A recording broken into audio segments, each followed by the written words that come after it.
Akala nila madali magnegosyo.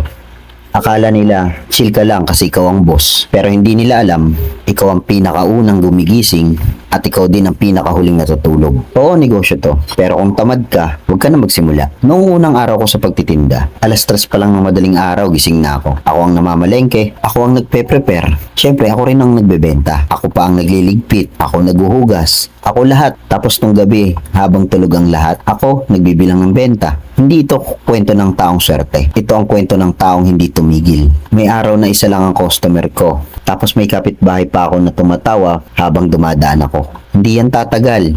Yan ba yung negosyo mo? Pero dinededma ko. Kasi alam ko, hindi sila ang nagpapakain sa pamilya ko. Ako, negosyo ko to.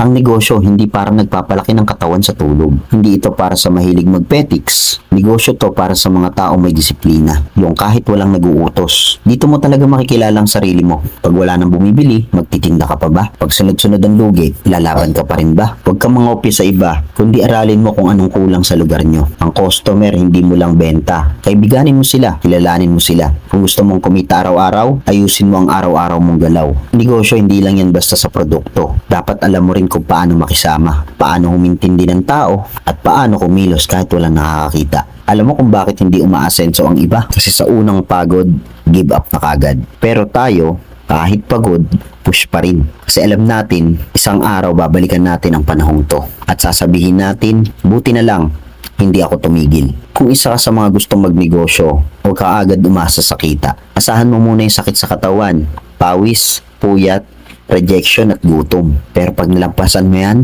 yung kita, respeto at tagumpay ang kapalit. Mahirap ang negosyo, pero ang hindi sumubok, mas kawawa. Kaya kung gusto mong magsimula, simulan mo na. Dahil ang tunay na negosyante, hindi lang marunong magbenta, marunong din magtiis.